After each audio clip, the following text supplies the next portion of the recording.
ने लॉकडाउन को बढ़ा दिया है। 30 अप्रैल तक अब लॉकडाउन महाराष्ट्र में बढ़ा दिया गया है, ये क्लियर है क्योंकि अभी 5 बजे प्रेस कॉन्फ्रेंस। अरे अदिति सुनो, वो थोड़े चावल और दाल और थोड़े मसाले के पैकेट थोड़े बना दो ना। क्यों? किसको देना है? वो अपने पड़ोस में अपने फ्रेंड्स है और यहाँ पड़ोसी है ना, नेबर्स, उन लोगों को देना है। अरे वाह, जैसे हमारे पास तो बहुत राशन पड़ा है। अरे ये समय में सिर्फ अपनी फैमिली का देखना चाहिए।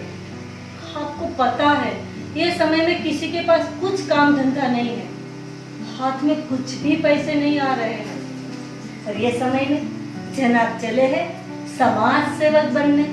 अरे मैं कहती हूँ कल को हमें कुछ जरूरत पड़ेगी तो कौन हमको मदद के लिए आने वाला है? कैसी बातें कर रहे हो अदिति? हमारे पड़ोस में हमारे पड़ोसी भूखे रहे और हम खाना खाए और सोए, क्या अच्छा लगेगा तुम्हें?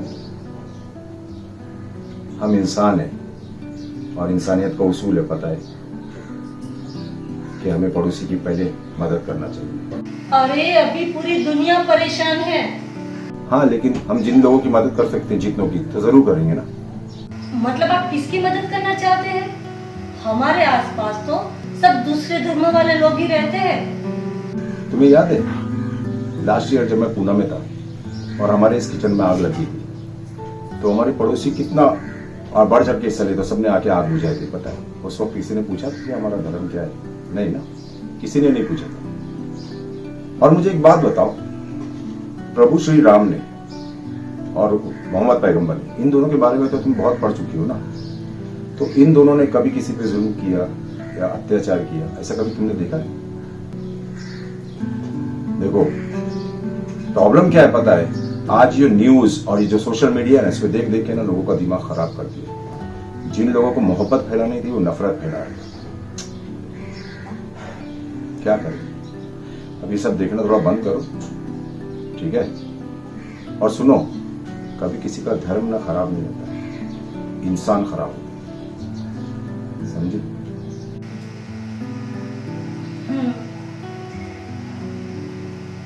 डैडी वो जो नीचे अपने हरी अंकल है ना, वॉचमैन, वो भी बहुत परेशानी में, उनकी भी कुछ हेल्प करनी चाहिए।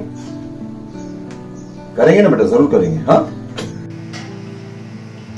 ये लो, और एक आ गया समाज सेवक। अब तुम बाप बेटे के पास बस यही तो एक काम रह गया है, जाओ करो समाज सेवा। चलो जरा इमरान को फोन कर लेता हूँ, देखता हूँ कभी उसको कोई जरूरत तो नहीं है। हाँ इमरान, कैसे हो? हाँ मैं ठीक हूँ, घर के अंदर ही बैठे हैं भाई, काम धाम तो सब बंद है। इस वक्त तो घर में रहने में ही समझदारी है, क्योंकि कोरोना वायरस इतना डेंजरस है ना कि कब कहाँ किसके पीछे लग जाए कुछ पता नहीं। हाँ हाँ राहुल भाई, मैं आपको कॉल कर लूँगा, और अगर आपको कहीं मेरी ज़रूरत पड़े तो बताना, जैसा भी हूँ हाजिर हो जाऊँगा। क्या हुआ? उसका कौन था वो? बेटी राहुल भैया की कॉल थी, वो कह रहे थे अगर किसी चीज़ की ज़रूरत हो तो बताना। तो फिर आपने उनको कुछ बताया क्यों नहीं? बेटी मेरी हिम्मत नहीं हुई बताने की, समझ नहीं आता बोलूं भी तो क्या बोलूं। तो कब तक हम अपनी इज्जत की खातिर किसी को नहीं बोलेंगे? जब वो पूछ ही रहे थे तो उनको बोल दीजिए। आज एक हफ्ता बीत गया है, कहीं वो हमारी जान न ले ले। या अल्लाह, अपने नबी और उसकी आल के सदक़े में हम सब की हिफाजत फरमा। कितने लोग मौत की आगोश में सो गए, कितने लोग कोरोना बीमारी से जूझ रहे हैं, भूख से तड़प रहे हैं, उनकी मदद फरमा और हमारे मुल्क में अमन शांति पैदा कर। हेलो हेलो जमीर भाई, कैसे हैं आप? सब खैरियत? जी राहुल भाई, मैं बिल्कुल ठीक हूँ, परिवार में भी सब ठीक हैं। हाँ देखिए, कॉल इसलिए किया कि किसी भी चीज़ की ज़रूरत हो, कोई भी चीज़ की, तो फ़ोन कर लीजिएगा। हम जैसे भी है, जिस लायक भी हैं, आपके लिए हाजिर हैं। हाँ, बहुत बहुत शुक्रिया। दरअसल मैं आपको फ़ोन करने वाला था नमाज से फारिग होकर। जी भाई बताइए, मेरे लिए कोई काम? आज बड़े भाई साहब का फ़ोन आया था, बोल रहे थे स्टोर में खाने पीने राशन का सामान पड़ा है, तो ज़रूरतमंदों की मदद कर देना। ये तो अच्छी बात है। हाँ, तो किसी टाइम चल के स्टोर से सामान उठा लेते हैं और ज़रूरतमंदों की मदद कर देते हैं, क्योंकि राहुल भाई ऐसे समय पे हम मदद नहीं करेंगे तो फिर कब करेंगे। ये सही बात है ज़मीर भाई, ये तो हमारा फ़र्ज़ है ऐसे वक्त में एक दूसरे के काम आना। जी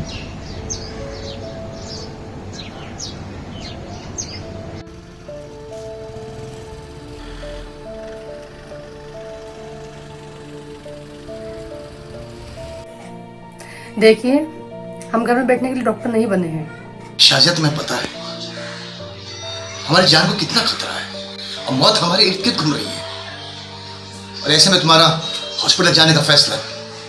देखो शाजिया, अगर हम पर हमारी छोटी सी बेटी की जिम्मेदारी नहीं होती तो बात अलग होती।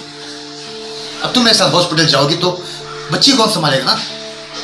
आज पूरी दुनिया इतनी परेशान है, इन हालातों से जूझ रही है, तो आपको क्या लगता है हम घर में छुपो के बैठ जाएं? हमारा ज़मीर इसकी इजाजत नहीं देता। मैं ऐसा करती हूँ, गुड़िया को कुछ दिनों के लिए अपने घर छोड़ देती हूँ। शाजिया, तुम मम्मी के घर कैसे जाओगी? हाँ, सारे रास्ते बंद है शाजिया, और खुदा ना करे अगर आते जाते रास्ते में कुछ हो गया तो? अल्लाह पर भरोसा रखिए, सब ठीक हो जाएगा। शाजिया, मैं रोज रोज घर नहीं आ सकता हूँ, अब मैं हॉस्पिटल रहूंगा जब तक कुछ ठीक नहीं हो जाता है।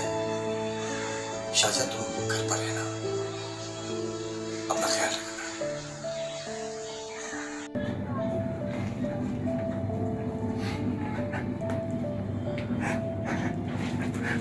या अल्लाह, ऐ मेरे परवरदिगार, आज राहुल भैया और जो उनके दोस्त ज़मीर ने मेरी मदद की है, या अल्लाह उनका ये उनका एहसान जिंदगी भर तक नहीं भूलूंगा। आज आज आज मेरे बच्चे पेट भर के खाना खाएंगे। या अल्लाह, तेरा लाख लाख शुक्र मेरे परवरदिगार। डैडी, डॉक्टर अंकल का कॉल आया था। अच्छा,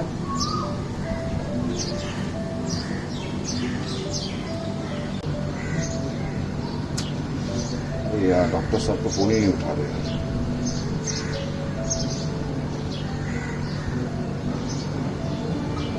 तो एक काम करता हूँ, शाजिया भाभी को फोन करता हूँ।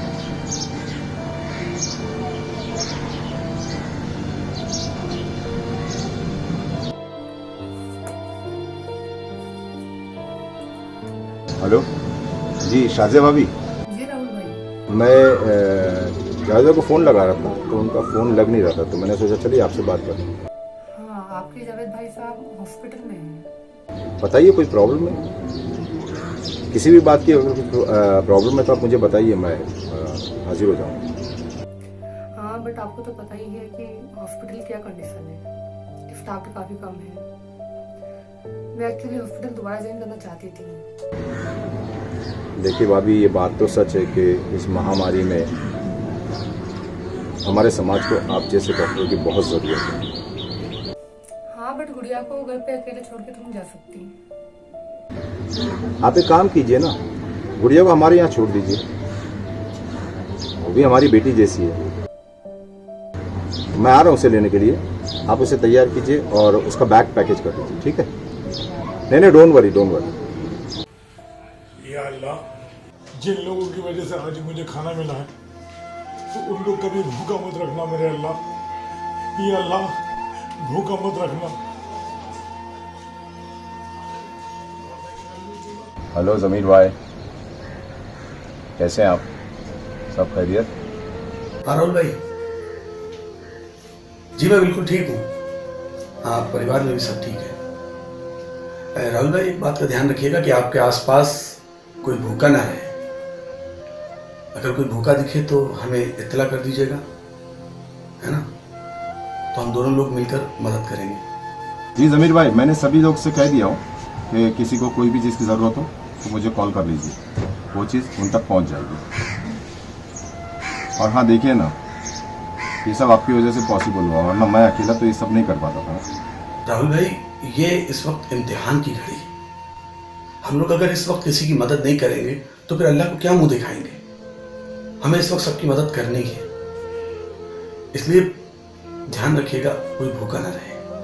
देखिए ना, हम साथ हैं और हमेशा साथ रहेंगे। वैसे तो लोगों ने बहुत कोशिश की थी हम दोनों भाइयों के दिलों में फूट डालने की, लेकिन हमारी समझदारी की वजह से वो लोग कामयाब नहीं हो सके, और ना हम उन्हें होने देंगे। राहुल भाई देखिए, मैं एक मुसलमान हूँ, और मुसलमान के दिल में जब तक वतन की मोहब्बत ना हो तो वो सच्चा मुसलमान नहीं हो सकता। हम एक सच्चे मुसलमान हैं, अपने देश से मोहब्बत करते हैं, इस हिंदुस्तान से मोहब्बत करते हैं, अपने हिंदू भाइयों से मोहब्बत करते हैं, और जिसके दिल में हिंदू भाई और इस देश की मोहब्बत हो उसी को सच्चा मुसलमान कहते हैं। मैं इस देश का सच्चा हिंदू अपने एक सच्चे हिंदुस्तानी मुसलमान भाई को सल्यूट करता हूँ। ये वक्त भारत के लिए इम्तिहान का है। अगर हमने अगले 7 दिन कोरोना का मुकाबला कर लिया तो हम ये जंग जीत जाएंगे। जी जावेद भाई, देखिए गुड़िया की चिंता आप बिल्कुल मत करिए, वो हमारे यहाँ है और खुश है। हाँ, कभी कभी शाजिया भाभी की तुम्हारी याद उसे आ जाती है, बोलती है मम्मी पापा कब आएंगे अंकल। अरे नहीं राहुल भाई, कैसी बात कर रहे हो आप? हमें किसी बात की चिंता नहीं। हम तो खुश हैं कि गुड़िया आपके पास है। गुड़िया जैसी हमारी बच्ची वैसी आपकी बच्ची है, और हमें पता है कि आप उसे खुश रखोगे। बस ऐसी माँ बाप है ना, ऐसी याद आ रही थी। राहुल भाई, अगर आप गुड़िया तुमसे पूछे कि मेरे अब्बू अम्मी कब आएंगे तो कहना कोरोना को हराने के बाद आएंगे।